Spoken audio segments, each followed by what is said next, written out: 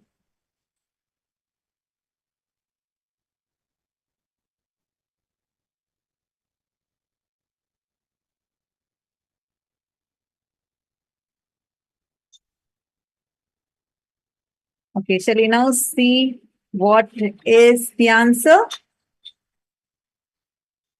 What are the colors each of you saw? Please post that also. What colors? What was shown exactly?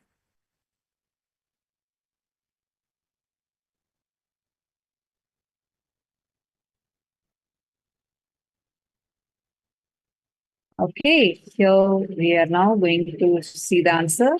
3, 2, 1. So it was pink diamonds. That was what was shown.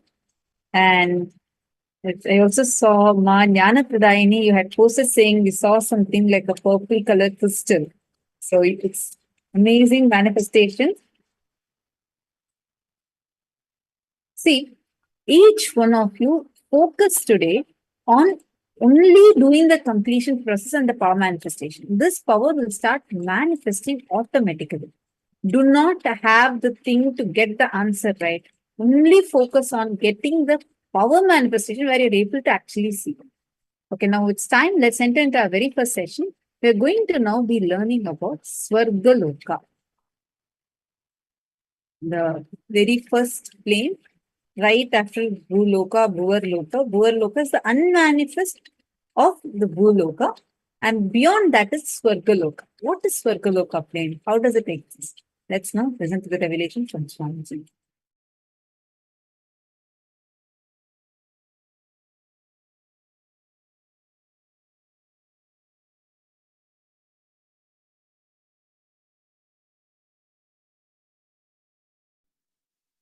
I can project this, a simple kind of a drawing to give you a rough idea about how the lokas are placed. It's not to the scale or to the it is just a rough introduction, kind of an idea it can give you. You can see the Jambudvipa is the known world where we all are now. All human beings, all of us are now in Jambudvipa. Suvarloka is absolute youth, excitement, energy, absolute power, bliss, no boredom, no tiredness, eternal life, Amara Loka, eternal life. Time does not tire you, frustrations does not bore you, failures do not age you, because they all don't exist in Suvarloka. So in this higher 7 lokas project, Suvarloka, Suvar is the Amaraloka, Devaloka, where gods live, who has gone through superconscious nectar DNA process. So now you are getting the visa, I can say permanent residency for Amaraloka, Suvarloka. I am breathing the nectar DNA into you. The nectar DNA breathed into you makes your complications legitimized. The legitimized complications become compliments are multi-dimensions of you.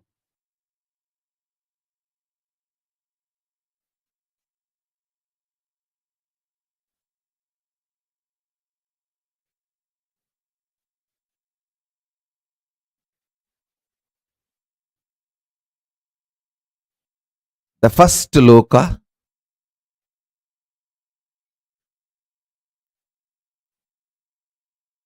see, Jambudvipa is the known world where we all exist now.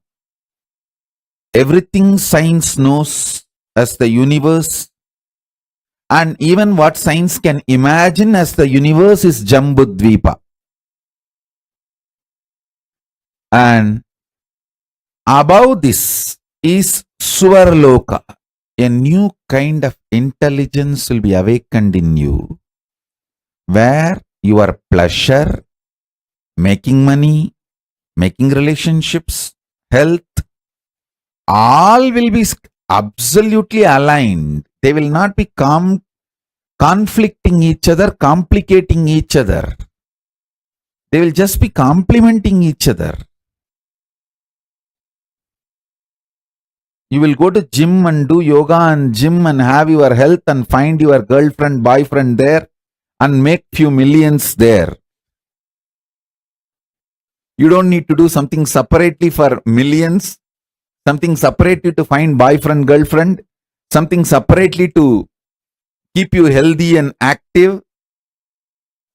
It will all suddenly get more and more complementing each other.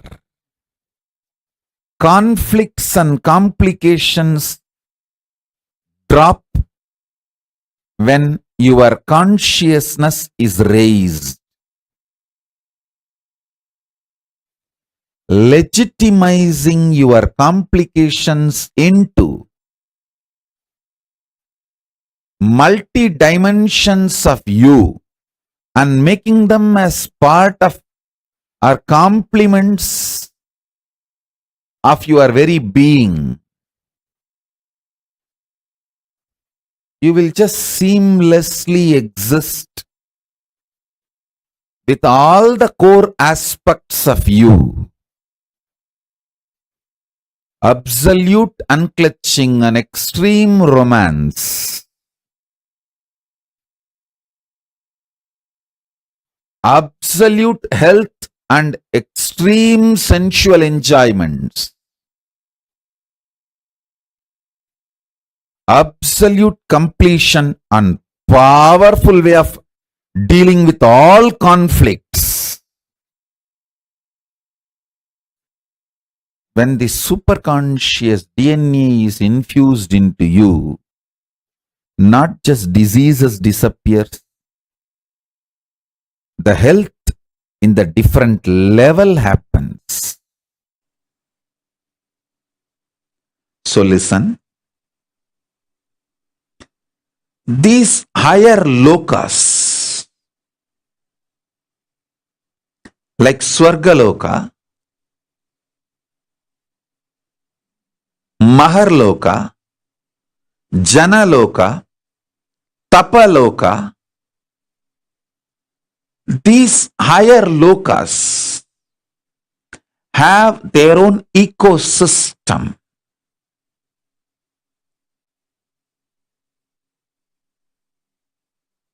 Like New York has its own ecosystem. Las Vegas has its own ecosystem.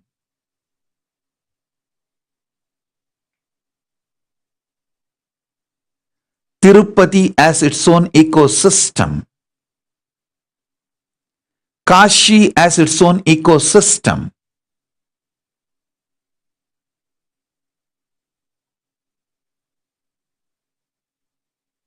Even once you go to Las Vegas and come back,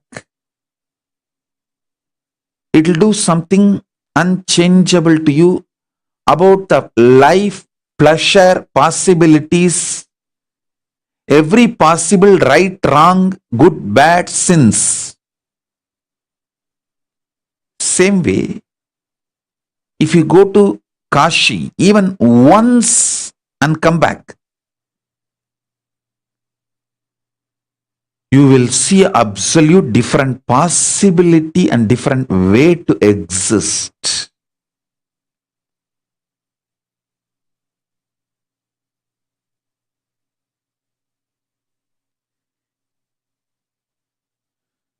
Even once if you go to Tirumala, Tirupati and come back,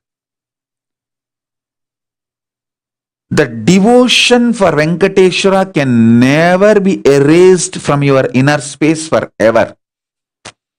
Either it grows or stays, but it cannot disappear or dissolve. So listen.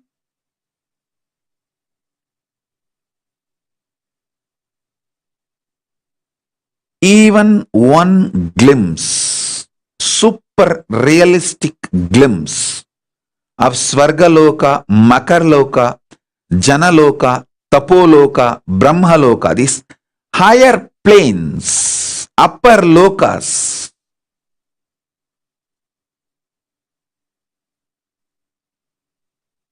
makes you irreversibly enlightened, irreversibly empowered.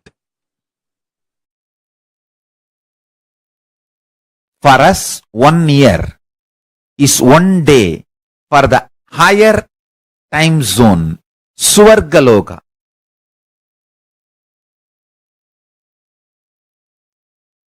That is why Nataraja, the god of Swargaloka, receives 6 Abhishekam in a year. Because for Devatas in Swargaloka, the 1 year of Bhumandala, Bhuloka, 1 year of planet Earth is 1 day in Swargaloka. There are vertical time zones, Bhur, Bhuva, Suva, Tapa, Satya. The Satyaloka, where Brahma resides, there, 1 day of Brahmaloka is 4.32 billion human years. Understand? 1 day of Swargaloka means the vertical time zone above us. Bhur, Bhuva, Suva, Tapa. It goes and Satya, then beyond Satya is Vaikunta, beyond Vaikunta is KAILASA.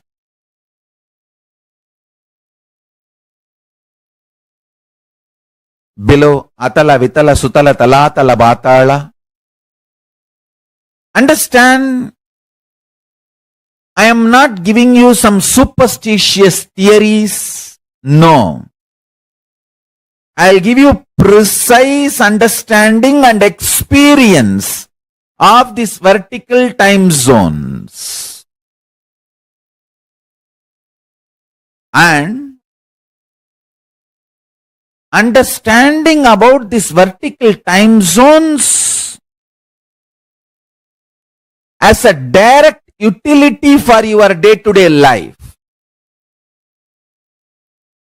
It can bring tremendous physical health, mental health, psychological wellness, a very powerful way of existing, and above all, life of Paramashivoham. You can exist embodying the space of Paramashiva, state space of Paramashiva and manifest powers of Paramashiva. Devatas cannot cognize delusion. They do not know the joy of getting pulled out of delusion. If they want liberation, they will have to come to planet Earth. Planet Earth is the only cosmic airport where you can move to liberation. If Devatas, gods want KAILASA Padavi, the space in KAILASA, place in KAILASA, they will have to come to planet Earth. Only from here they can experience Paramashiva in all 5 aspects and reach KAILASA, get liberated. From Indraloka, Devaloka, there is no direct liberation. There is no flight, direct liberation. They will have to come to planet Earth.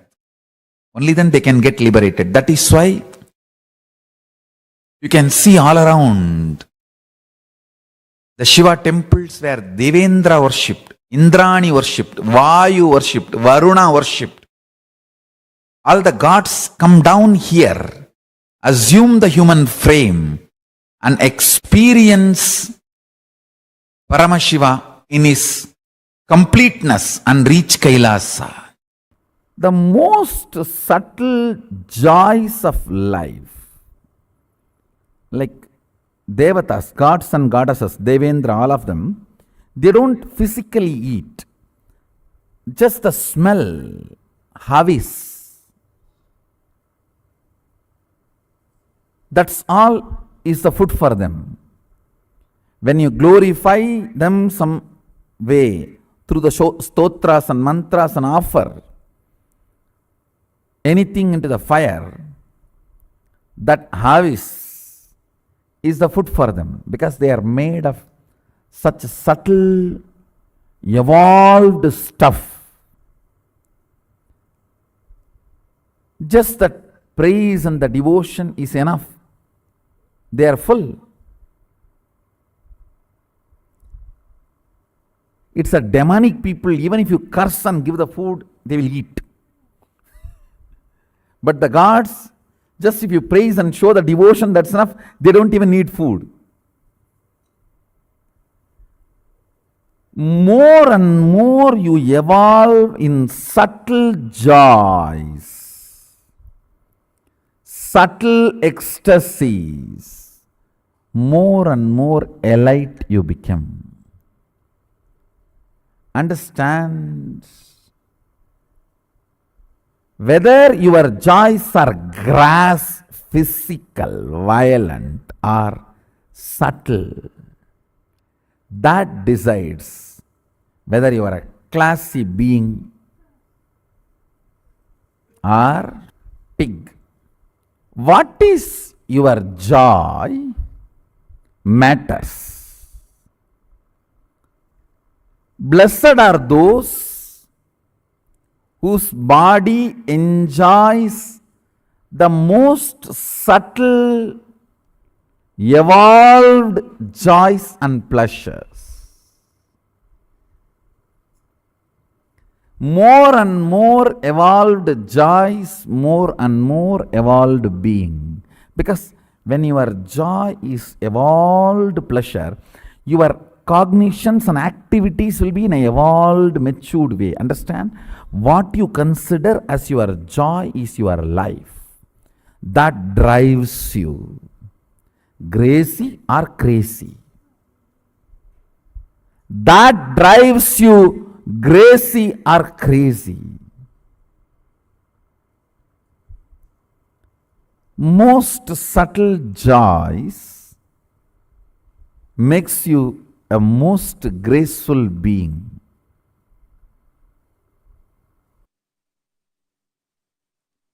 Suvarloka is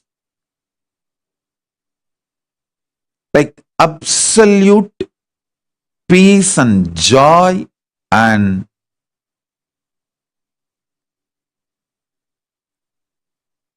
all upgraded life than planet Earth.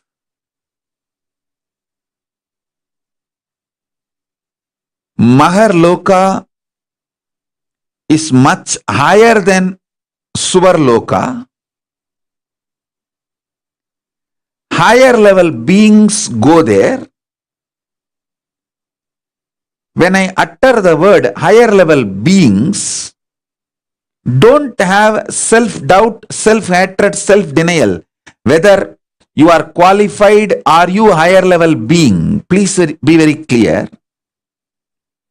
Let me make it very clear. Even if you have broken only one pattern due to the cognition, Swamiji is Paramashiva. He told me, So I will listen to him and break this pattern with this powerful cognition.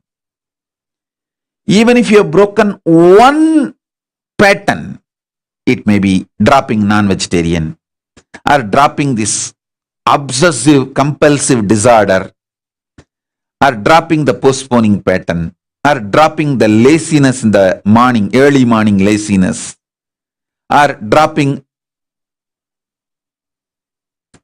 your shyness, dropping your fear to speak in public, even any one pattern, if you have dropped, cognizing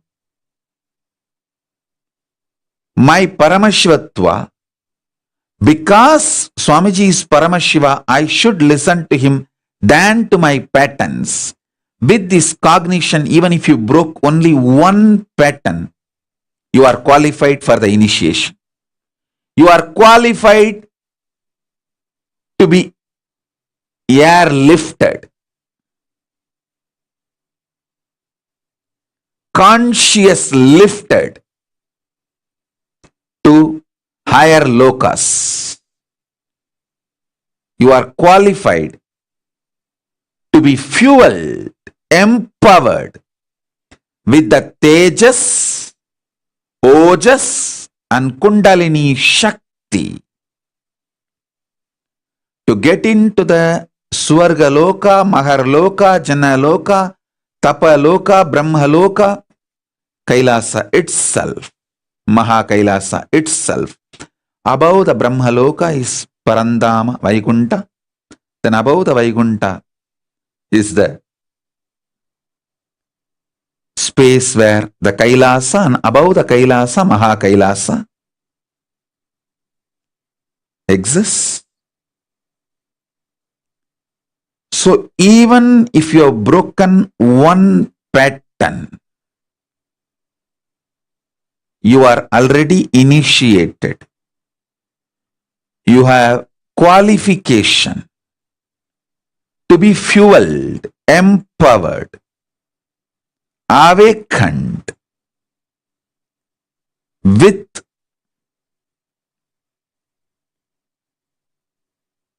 tejas, ojas, kundalini, shakti, entanglement, shaktipada, shaktinipada, initiation and conscious lifted. Don't worry. Drop the self-doubt, self-hatred, self-denial. Understand this truth. Love has a capacity to break all the barriers, not just among the human beings, all the 14 lokas up and down. Your love, if you build consciously love, using that, you can go up to Kailasa or Atala, Vitala, Sutala, Talatala, Patala, down 7 or up 7, all 14, you can go just by using your love. Love is the only conscious quality which has a capacity to push you this side 7 or this side 7, any loka.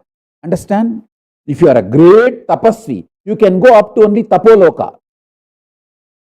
If you are a great brahmanyani, you can go only up to brahmaloka. And if you are a brahmanyani, you will neither want nor can go to Patala. If you are a great tapasvi, you will neither want nor you will go to Mahatala, Sutala, all these lokas. The only thing which has a capacity to make you go to all 14 lokas is love. Love.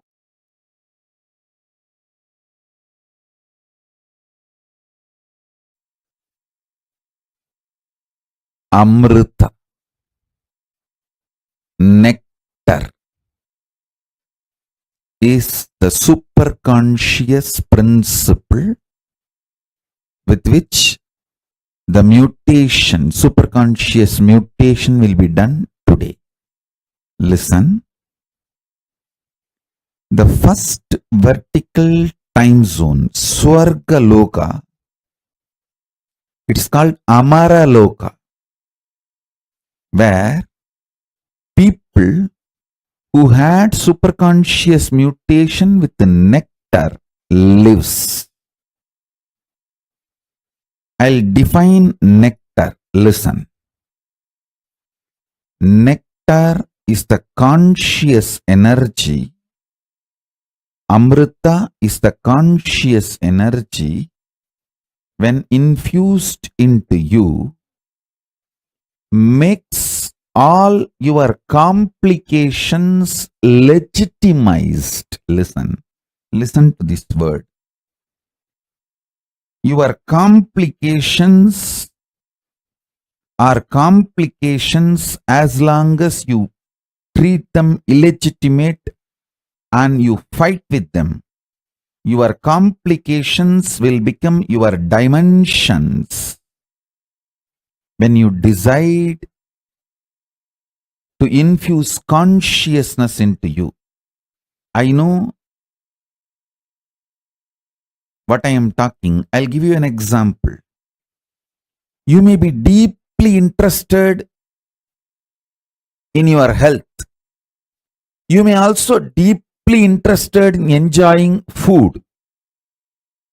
These two are complications, conflicts.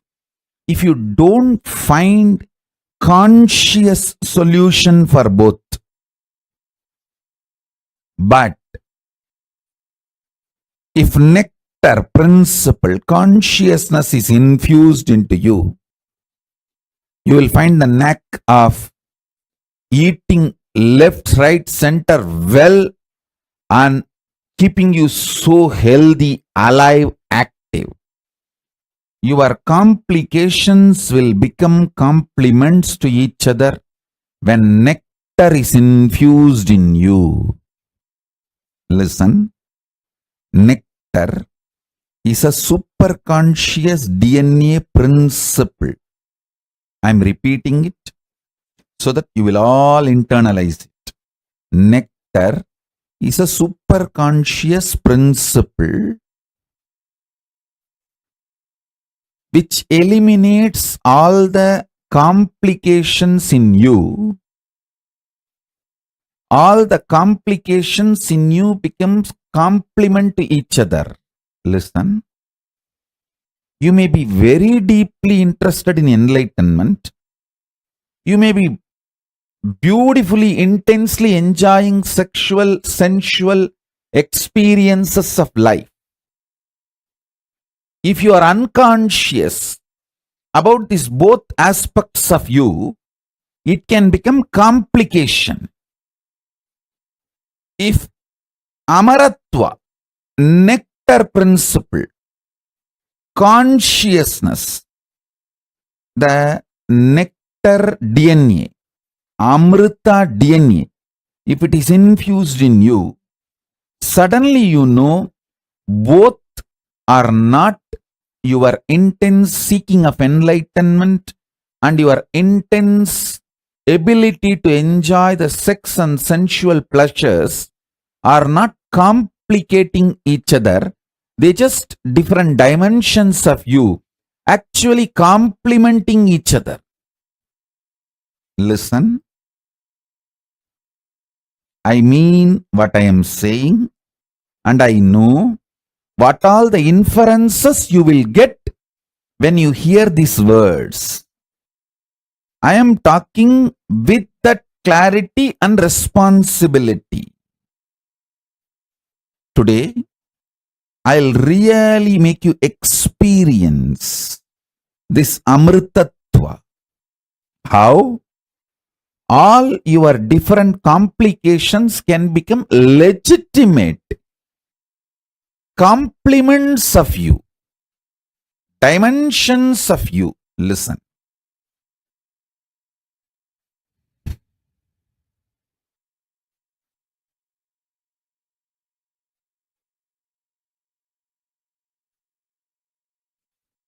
none of your core aspects complicate each other. Your fears don't complicate your desires. Your desires don't complicate your inspiration. Your inspiration don't complicate your fears. Your fears don't stop your enlightenment. Listen. All your core aspects are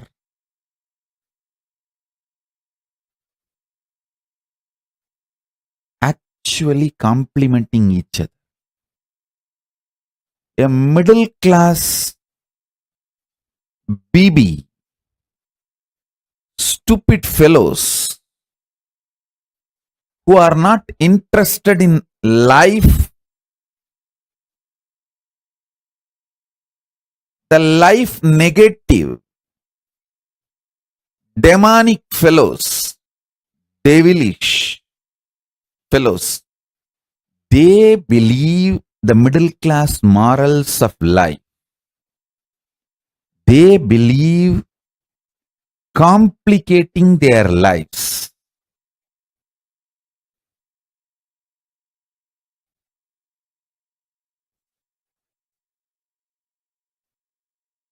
When nectar DNA, Amrita DNA is infused in you, you will realize everything in you is immortal. Your ability to manifest power is immortal.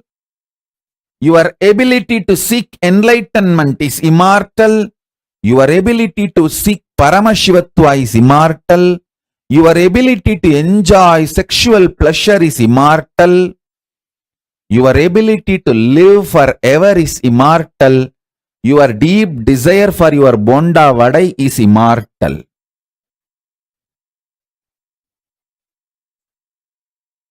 Nothing need to be eliminated or complicated in your existence. Listen, what I am telling you is Deva Ragasya. What I am telling you is the Deva Ragasya.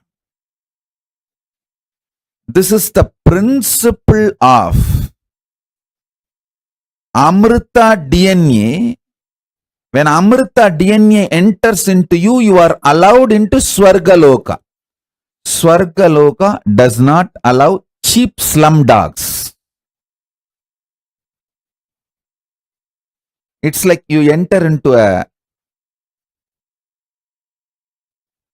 grand 7-star casino in Las Vegas and ask, oh, is gambling moral? Is it not sin? Hey, if you know it is sin, why did you come all the way to Las Vegas and get into this 7-star casino, spending thousands of dollars? You have come here to ask this question? Then go and sit where you are and ask all these questions. There are some places the questions have no answer. Those questions just become irrelevant. Swargaloka is the place where complications become irrelevant. All your dimensions become immortal. Nothing conflicts each other. Nothing complicates each other. Nothing confuses each other. A unique organized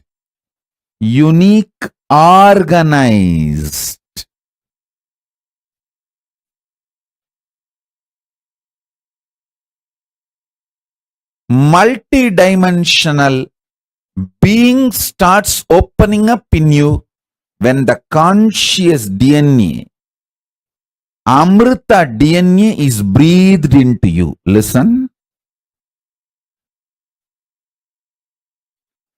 as Paramavatara of Paramashiva,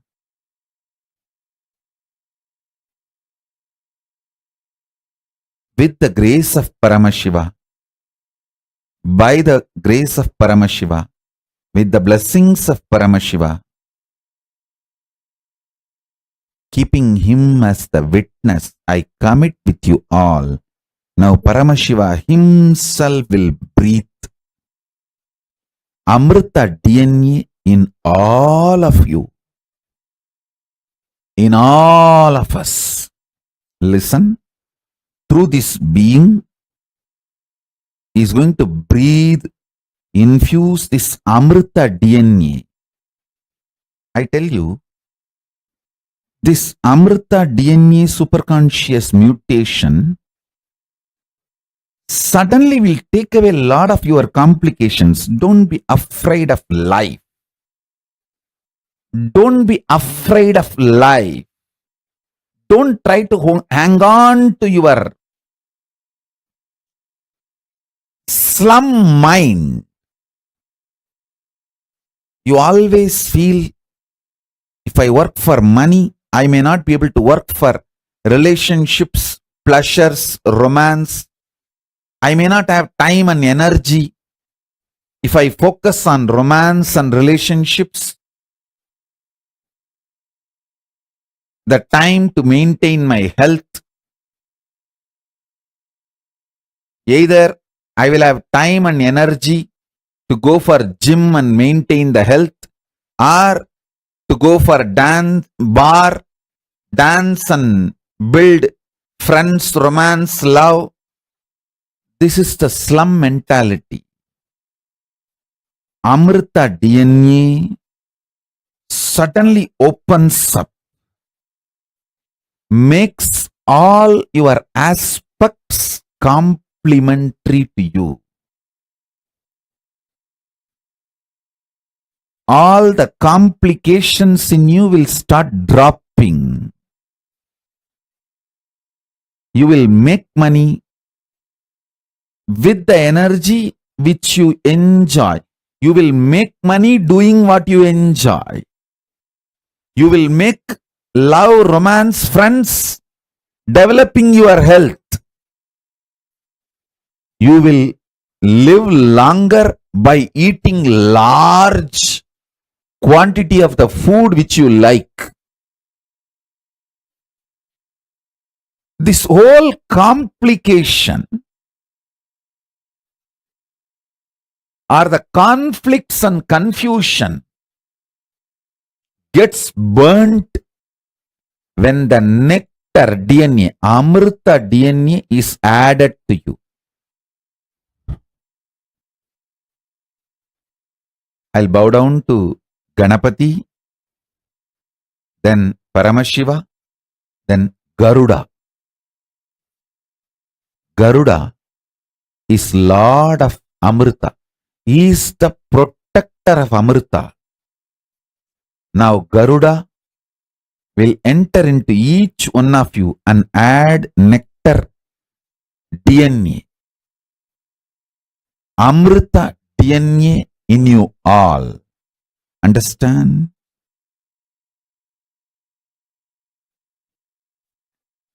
Amrita gives entry into Amara Loka, which is Swargaloka, the first vertical time zone.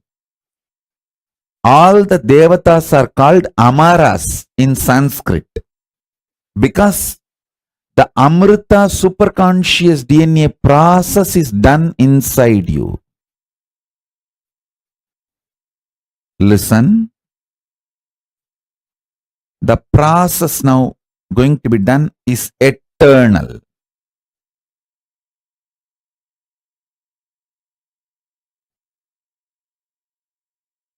Sonali Gupta is messaging, is this process permanent, eternal? Sonali Gupta, you should know you are sitting with Paramashiva. You are not sitting with any guru or enlightened being who gives you the glimpse. You should know now you are sitting literally with Paramashiva, who always gives the boons for eternity.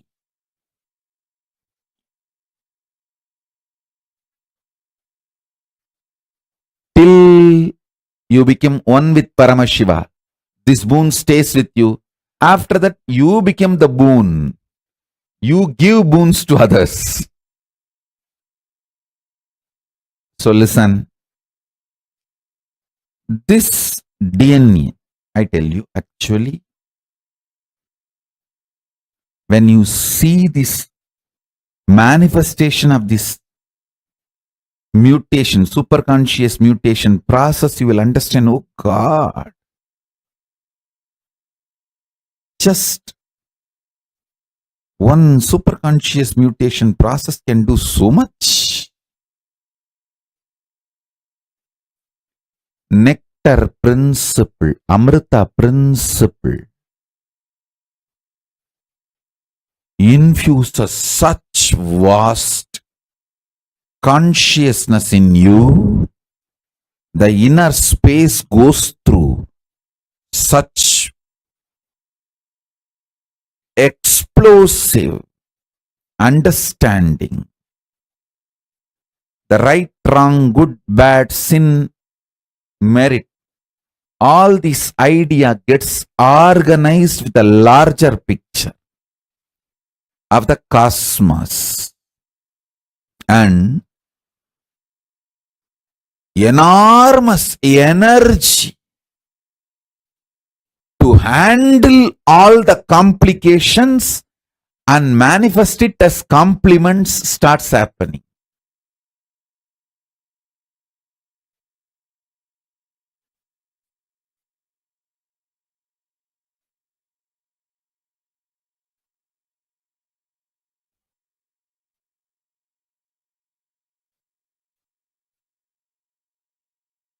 In human level, whatever you perceive as complication,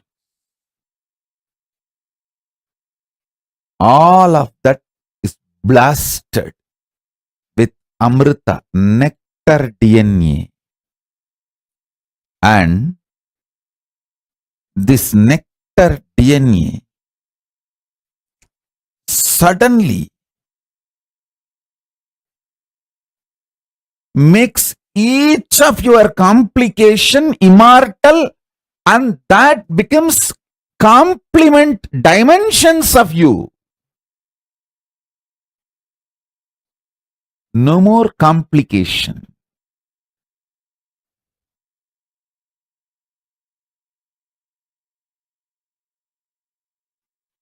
What I say, even if you logically understand, that is enough. And even if you don't understand, it's okay, because I'll pour this Amrita DNA in you, nectar DNA in you. Amrita Tattva in you. Most fortunate are those who are going to experience today's superconscious mutation process, because today you will see your ability to enjoy the sensual pleasures and your ability to manifest power both expands. Both are not conflicting each other. Both don't complicate each other. Both actually complement each other. Your inner conflicts and complications will get legitimized by your own experience as Amara, nectar DNA. Amaratva, your middle class morals will leave you. Your middle class mentality will leave you. First, you need to taste Devaloka, Amaraloka. Only then you will move to KAILASA.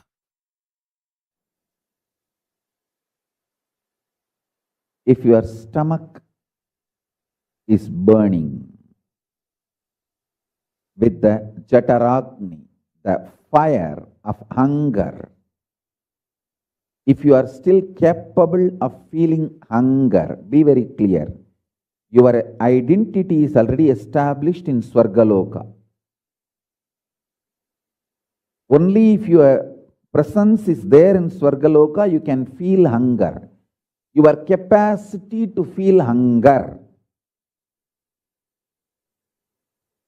and your identity in Swargaloka is one and the same. Maybe weak. That is why you are not experiencing it every day, but you have your presence.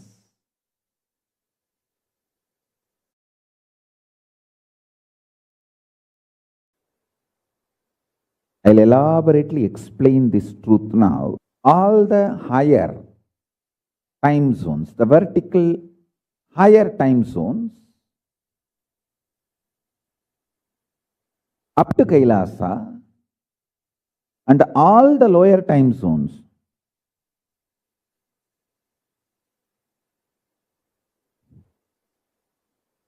up to Patala, all these 14, your identity is already alive.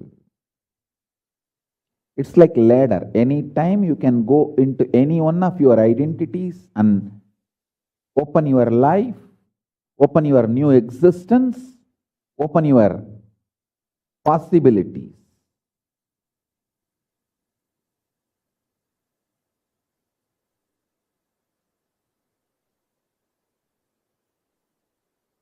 Understand this example. You already have,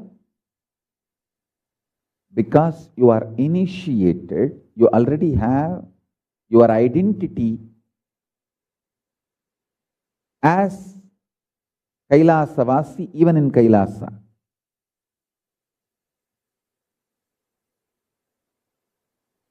All human beings have their established identity in all 14 lokas.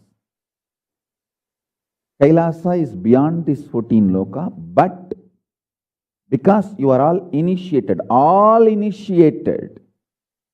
ones have their identity established in Kailasa. I'll give you for example, once again I'll repeat this example.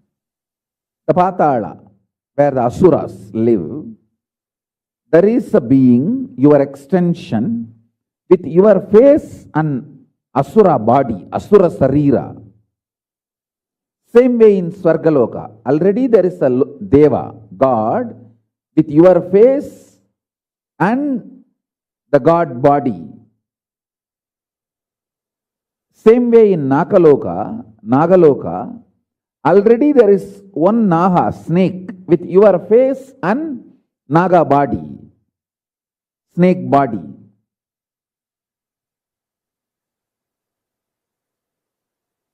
Your existence is alive, spontaneous, simultaneous in all 14 lokas. If you are initiated, not only this 14, the 15th space, the beyond, the space of Kailasa also, your existence is assured. The doors of Kailasa has opened for you.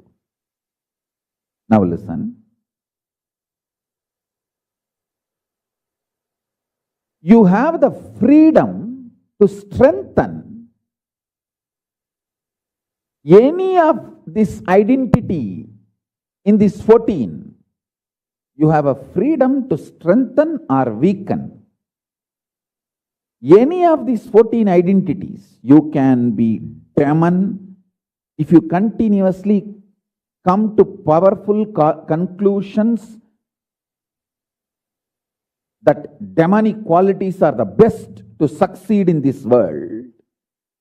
If you come to this conclusion again and again and start acting on this conclusion, be very clear, you are strengthening your demonic identity and you start planning your future in Patala, the Asura Loka. If you come to the conclusion, very dharmic way of living, win-win, will always be the best strategy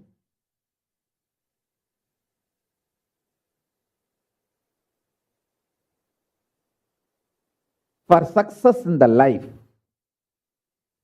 Whenever you come to the conclusion, hey, I should also win, he should also win, that is the best strategy to achieve success in the life.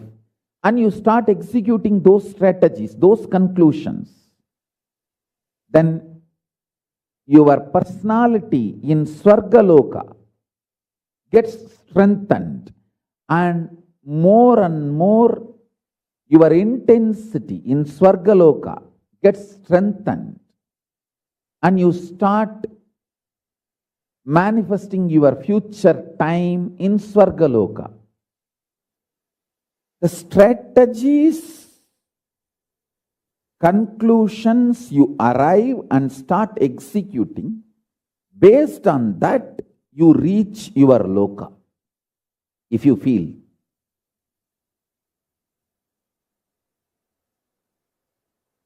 Win-win is the best. I should also win, he should also win.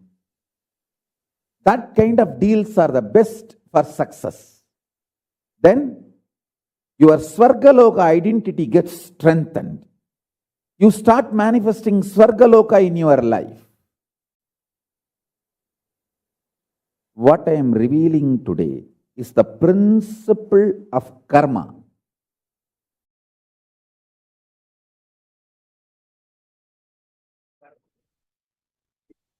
So beautifully, Swamiji revealed to us about what is Swargaloka, where is Swargaloka located, and what are the qualities that are needed for one to reach this Swargaloka, where you go beyond the conflicts, contradictions, and everything becomes complementing of each other. Absolute excitement, energy, power, bliss. There's no boredom, there's no tiredness, and eternal life. Actually, Swamiji reveals only whenever you have conflicts, contradictions, complications in you, it will even come out as tiredness, boredoms, and confusions. The internal confusions comes out as intense boredom. Internal conflicts and contradictions comes out as tiredness. So the absolute no tiredness, no boredom, absolute excitement space is Swargaloka. Time does not tire you, frustrations do not bore you, failures do not age you. And that is why it is also called as Amara Loka. Like Swamiji said, that the nectar, the Amrita, is discovered within each person. First thing we need to identify for this particular loka, the part of you which you denied to your self-doubt, your self-hatred, your self-denial, where you know you have the higher possibility. It can even be as simple as ability to talk to another person. Let's say some reason you are in some kind of a self-doubt, some incident would have happened a few years back, but it's affecting you even now. And you have a deep self-doubt related to that. From that self-doubt, you deny that very possibility of you. You really want to start a business, but you have a deep self-doubt that you won't be able to handle pressure. Just because of that, you deny that very part of it. That part of you is a part in Swargaloka. You're going to rediscover that part. First, can I request all of you, please sit and bend down. What is this higher possibility of yours that you're denying? Please sit and please start writing this down. And during this, if any of you have any questions, feel free to post and ask. Make sure you're asking, even if it's a lot of questions you have, post it. Don't worry, don't feel reluctant in asking questions, but do the exercise sincerely. Nithyananda, Mavani, nice to see you.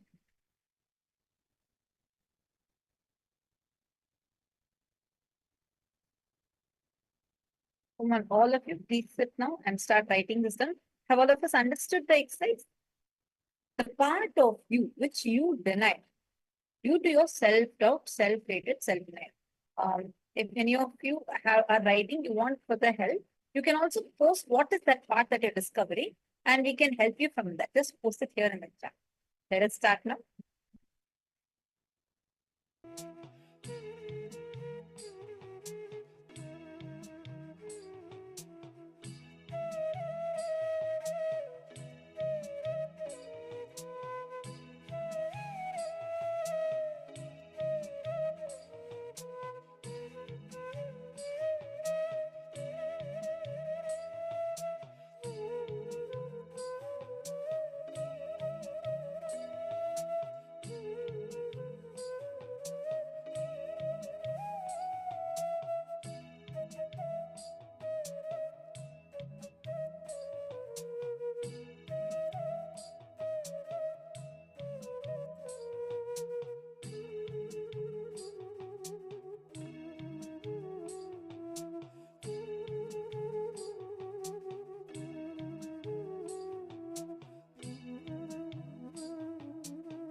Understand the fear that you may fail, collapse, fall down again and again. Because of that fear of failure, the possibility with which you deny is that identity of yours in Swargaloka. How many of you are understanding this? This part of you that you're denying is that very part of yours in Swargaloka plane. I request all the participants to post if you're understanding this. How many of you see clearly the part that you have denied inside of you? How many of you are able to see that clearly? So now you're going to be sitting and penning down, identifying that part of you which you have denied inside you. That part of you you're going to be sitting and discovering. This is what I think you've been doing till now. That's what we have been working on. And now we are going to be sitting and focusing on understanding this a little more deeply. What that part of us that we have denied, we are going to be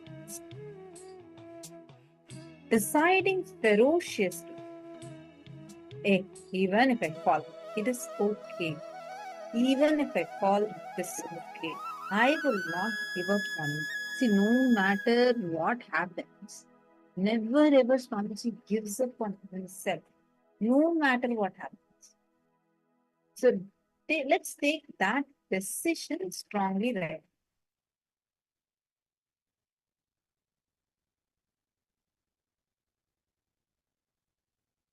You're going to be sitting with this powerful cognition and decide powerfully what is that step that you have to take. Understand falling is not wrong, but being in the space without trying, that is the real crime. Let me jump, jump, jump and fail. Nothing wrong. Decide with this cognition. See, in every step, so what? Even if, let's say that really, if, according to you, what is the biggest fear? What makes you feel like, no, if I have failed, I cannot start again? Now, all of you have written, right? Can I request all of you to please analyze what you've written? And how many of you are seeing the part that you're denied?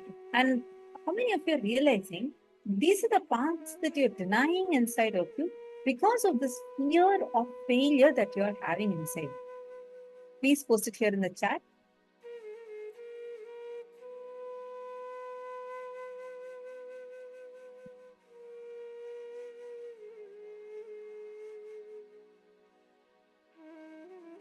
Please post it in the chat.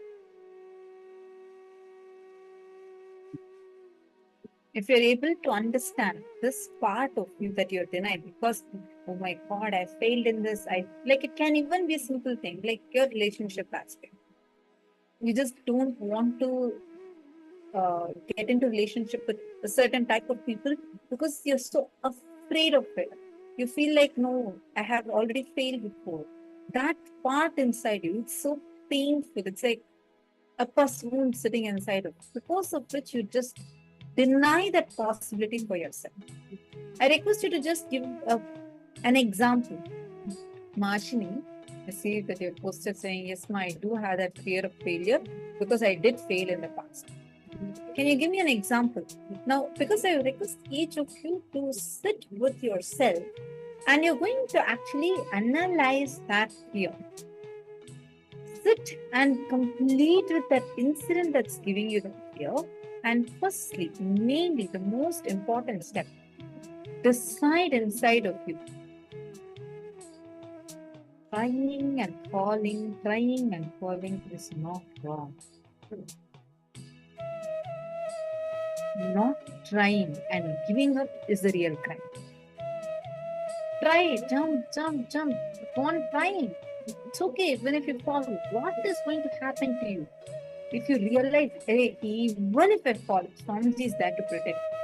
I will not fall because I have Swamiji, Paramashiva with me. Even if you fall, it is not going to be the way how you are so afraid of, that will not be the reality. You will simply shift.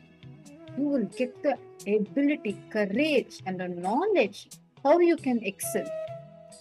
The problem is we are stuck with this fear of failure and denying our very possibility inside of us. How many of you are understanding?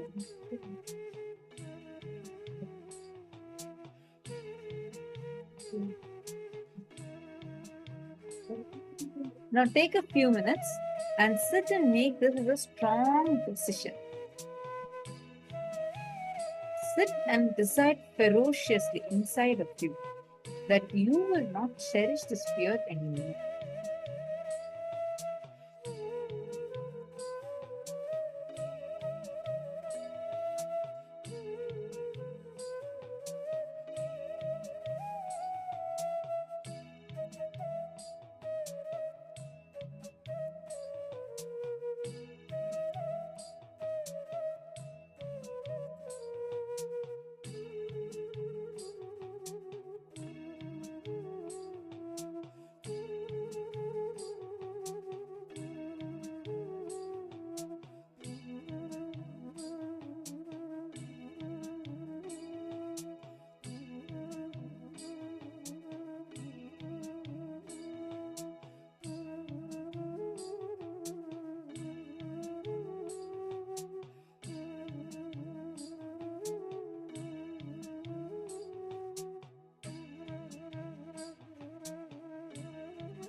Hope all of you have finished writing.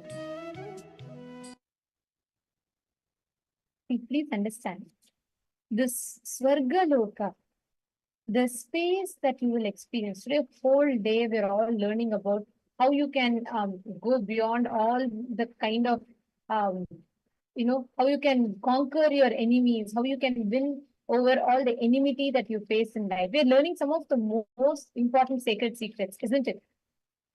Well, as we are learning this, it's very, very important for all of us to also understand about how you can experience, how you can literally bring inside of you that powerful experience of completion. And when you raise your frequency, listen very carefully, this is the most important point. When you raise your frequency, when you experience that space of, completion, oneness, you will literally see, you will not just make your enmity redundant, you will start manifesting powers and having breakthroughs in power manifestation. Today, we're all going to be manifesting a very important science. We're going to be manifesting the science of being able to see using the Krista Shiva. We will be manifesting, or using the alchemy products, being able to see any object of your choice. But before we enter into that, can I request all the participants to please post what you understood from this exercise in the chat? I request all of you to please take a minute.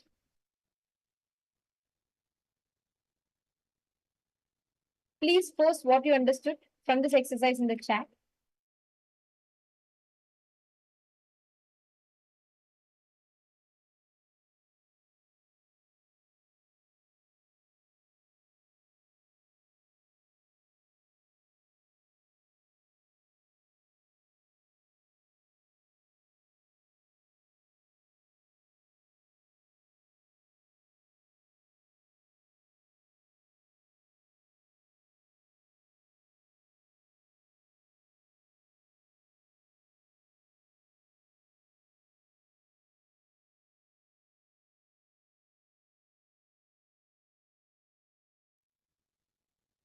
Listen very carefully. I'll explain to you all what exactly is the power that we are going to be manifesting today.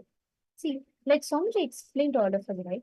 Swarga Loka is where you do not get bored, you do not get tired, you do not feel fear of failure.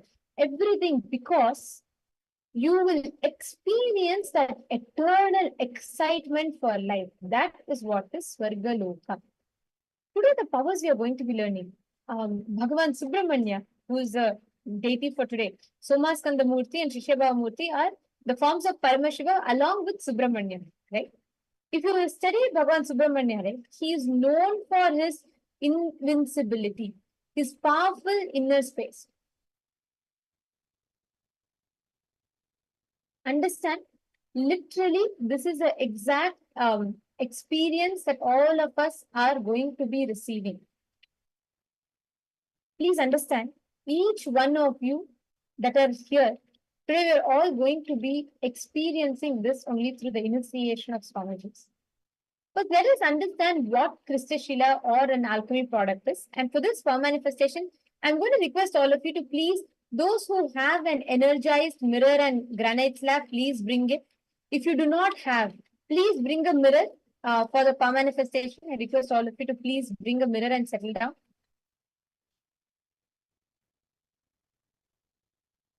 Please take a minute or two.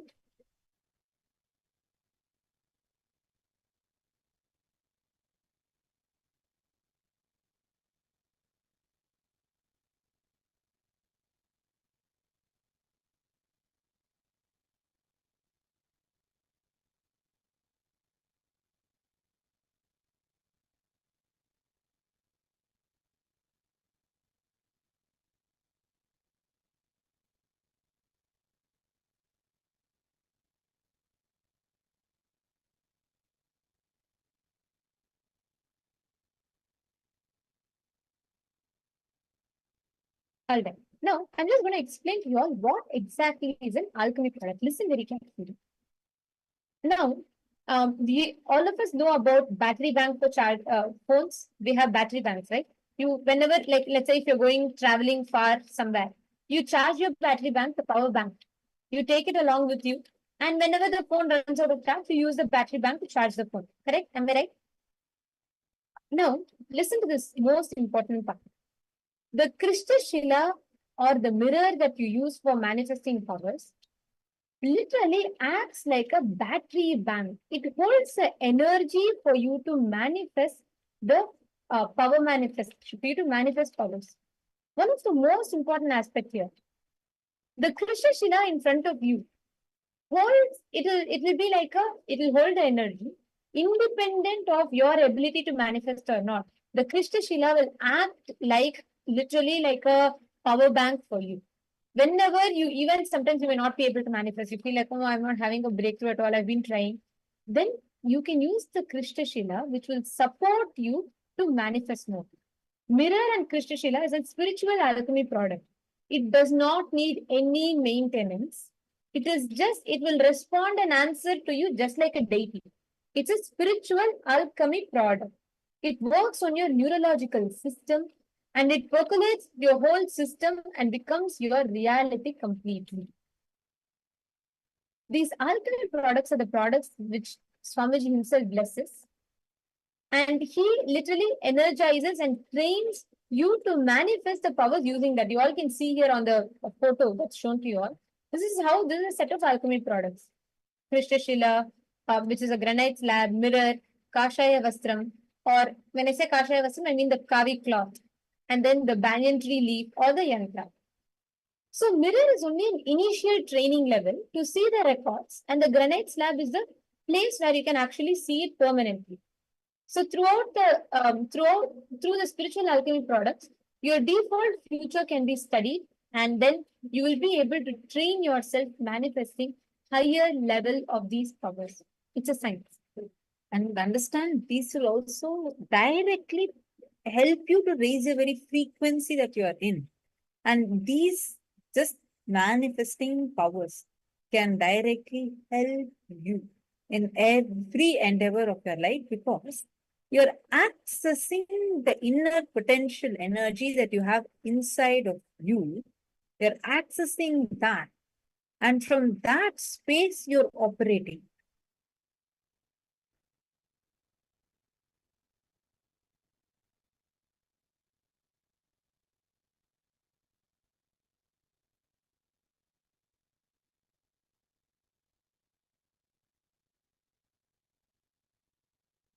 Now we are going to be chanting the Shastra Pramana.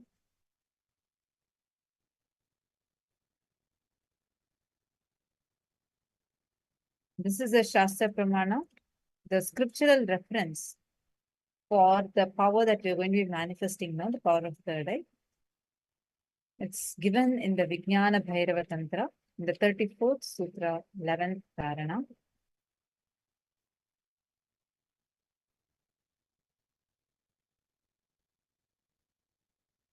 Kapalantarmanonyasya yashthanmilitalochanaha kramena manasodadyat lakshaye lakshyamuttamam.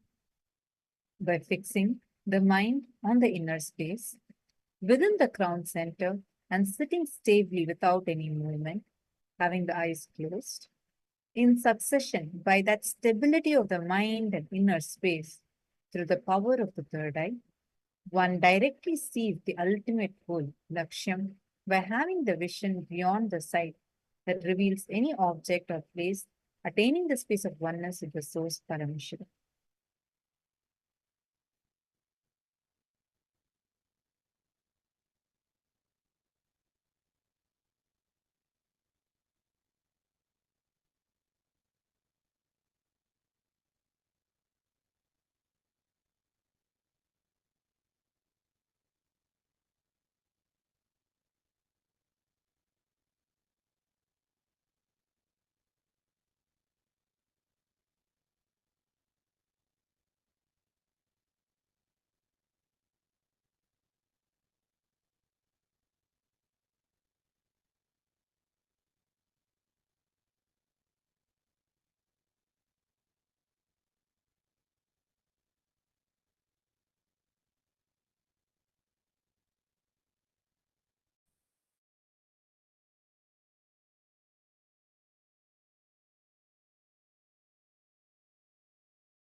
Actually, in this power, the use of Krishna from our ancient times, there's been tons of references how this science has been used. Actually, all of you should know, during Meenakshi's time, when she ruled Madurai, there's a very, very beautiful technology that she had. Today, if you want to speak to someone, what do? You go on Zoom with them, correct? You have a Skype call or you go on Zoom with them and you have the conferencing. In those days, when Meenakshi had to appear, she used to simultaneously appear in all the houses. They all will have a granite slab. On the granite slab, they used to apply the Jnana and Meenakshi used to appear on their Krishna and she used to give them the darshan and talk to them. How many of you have heard, especially if you're from Tamil Nadu or if you're from India, you would have heard this concept in Tamil, we will say as Vethalela mai potu paakkurathu, like that. We will say, right, like applying the kajal on the beetle leaves. And then you will see on that. How many of you have heard it? Actually, understand it's a You all science. actually, Swamiji it is said- thought like as if it's some black magic. Yeah. It is not a black magic, it's a science. See, unfortunately, all our sciences have been like they terrorize us and make it show, vilify it so much and project it like that. It is not like that. It is only that is why Swamiji is reviving these powers, not as any black magic. You can't do anything wrong with these powers because the powers fundamental source. If you are operating from any violence or incompletion, this power will not come to you because the source is based on oneness. So only with oneness, which will only come from completion, you can do this power manifestation. That's how Swamiji has programmed it. Actually, Vishwanathan is saying he's heard of it before. And Chandrasekharaya, have you heard of it? Have you heard of this science? It is a proper science. Understand it is true. If you apply the Jnana Anjana on the beetle leaf, it is not normal mai. It is not normal kajal that is put. No. It is actually a specially prepared Jnana Anjana when it is put on the beetle leaf. See, beetle leaf is more like it holds the energy. So it is like an iPad. Like how in iPad, if you connect internet, you can YouTube and you can watch, you can do anything you want, correct? Like on a device. Same way, the Krishna when Krishna is a Sanskrit word for a granite slab. So granite slab, or you use mirror or banyan tree leaf. There are few particular items like this, which are energized. Even in beetle leaf, you can only use black beetle leaf, dark, green, black beetle leaves. There's a particular way it is prepared. There's a proper methodology for how this is used. And understand, you can actually apply the Aushadha, apply Jnananjana on the mirror or on the beetle leaf and you can see things appearing. And this power actually first time when Swamiji initiated us with that beetle leaf, and I remember very clearly, it was in Raj Sabha, all of us were sitting in the stage with Swamiji and just the adolescents and I remember first I was having a thing saying that I was not sure because at that time I'm not able to see with my eyes closed. Will I be able to do this power manifestation? So I was having this as a very strong self-doubt inside of me. And like I was feeling like, will this power even come for me? I thought, okay, others who are able to manifest the power of seeing through the third eye, they will be able to manifest. But I'm not sure if this power will come for me. I remember suddenly, actually, I was only thinking inside of me. Swamiji just like literally leaned forward and looked at me and said, everyone will be able to manifest this power. Even you can manifest this power and just sit and apply. I will show it to you immediately. That was just too sweet. And Swamiji gave all of us the Jnananjana. And I remember the first time we are going to manifest, that's when Swamiji initiated. The first immediate step was Swamiji didn't make us all sit as partners within us. Swamiji called program participants. So it's like outside people. Swamiji called them and like made them sit with us. And Swamiji said, come on, now all of you will be able to demonstrate the power. We hadn't practiced or done even one round within ourselves. So then Swamiji made one person sit with me. And Swamiji said that, come on, you manifest and show her. I just looked at Swamiji. I was like, okay, Swamiji is saying. And I applied the Jnananjana. And the thing was that I should see how her house is. She wanted me to scan her house, how it's exactly right now and tell. And I applied the Jnananjana and I was looking. all of a sudden that became like, how you see something in 3D, like as if inside that there's another dimension opening up. That's how I felt. Like as I was moving the beetle leaf, I was able to see the things more and more clearly. I could see the wooden flooring. I could see the yellow lights that were there. Then I saw that, okay, that is the basement. And then I was able to see the steps. I was able to see everything. And it was like I first thought maybe I'm actually seeing through my third eye. So I moved it, but that image was not there in front of me. So then again, I'm bringing it back. It was like exactly, now we have how in an image, from when you make it as a 3D image, like you can drag the cursor and things move, or like when you put a VR glass and like the things, you're in a 3D world, right? Like you move, you actually see as if you're in that world. Exactly like that, it was appearing in the beetle leaf.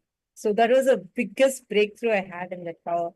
So it does not require you to put some particular effort. Nothing is needed from your side. Just apply the Jnananjana. Jnananjana is the main key important ingredient. Even any Aushadha will also work. The thing is, today we are going to have the Aushadha process, where Swamiji is going to initiate us into that process, where you're going to be having the Subramanya Yantra made. If you have attended the previous seasons, you will already be having this. You can take that and use it for power manifestation now. If you do not have it already, be sure to be there during the darshan time, so you can prepare that Aushadha today. Swamiji will energize it. Make sure you're keeping it in front of the camera.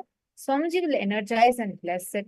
And with that, you will be able to apply it in the same way on your mirror and start the power manifestation. And if you do not have it yet, do not manifest the power. So you can't bring a fresh mirror without getting it energized, and you can't start. You have to have the mirror energized and only use that energized mirror. So if you do not have a mirror that is energized yet, keep it and you can manifest powers normally. And those of you that have gotten your mirrors energized, you can start with the Krishna Shila. So always understand, the first step is literally for you to, it's like you're preparing the Krishna Shila. The first thing is always you will have the darshan of Swamiji on the Krishna Shila. Can I request all of you to please bring your mirror or Krishna Shila? Hold that in your palm. Once again, when I say Krishna Shila, I mean the granite slab. If you have the energized granite slab, please keep that in your hand.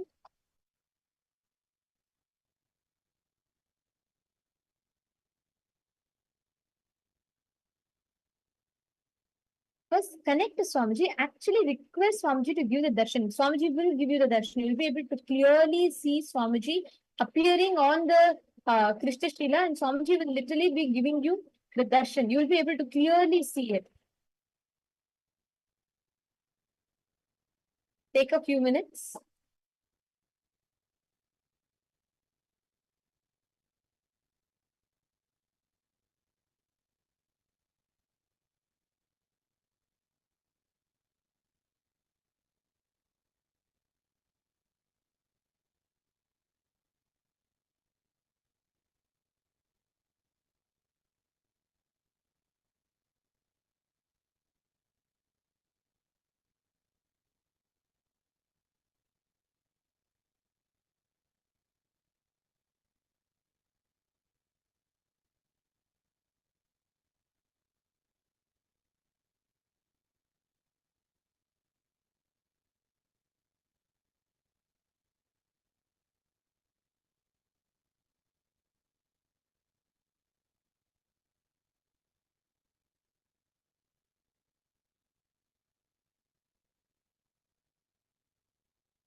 Okay. Now, connect to Swamiji, chant the Mahavakya inside you deeply, and just request Swamiji to give the darshan, reveal himself in the Krishna Shila.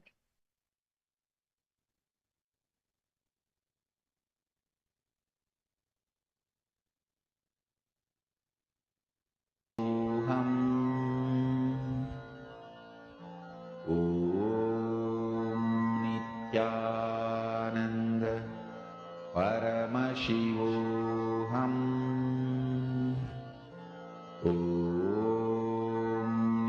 Nithyananda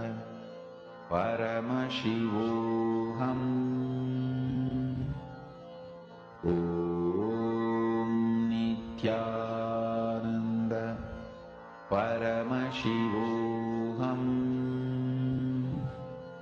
Om Nithyananda Paramashivoham Om Nithyananda Paramashivoham Om Nithyananda Paramashivoham Om Nithyananda Paramashivoham Om Nithyananda Paramashivoham Om Nithyananda Paramashivoham Om Nithyananda Paramashivoham Om Nithyananda Paramashivoham Om Nithyananda Paramashivoham Om Nithyananda Paramashivoham Om Nithyananda Paramashivoham Om Nithyananda Paramashivoham Om Nithyananda Paramashivoham Om Nithyananda Paramashivoham Mahamahāvāgya, spiritual lullaby for samadhi, and Suprabhatam, wake up call, wake up song for Paramashiva. This Mahamahāvāgya is spiritual lullaby for you to fall into samadhi. Suprabhatam, wake up song for Paramashiva to wake up in you. Just remember this one powerful cognition. This Mahamahāvāgya puts me in samadhi. This is spiritual lullaby for samadhi, and Suprabhatam, wake up song for Paramashiva in me, for Paramashiva to manifest. With this one spiritual powerful cognition, chant this Mahamahāvāgya.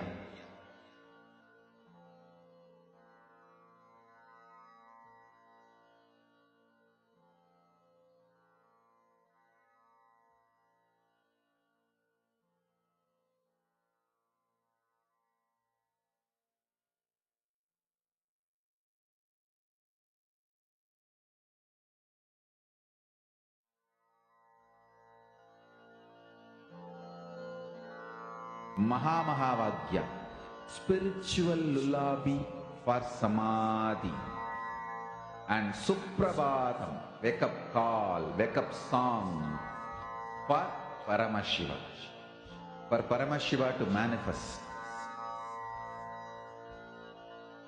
With this one spiritual powerful cognition, chant this Mahamahāvāgya. Om Nithyananda Paramashivoham. Om Nithyananda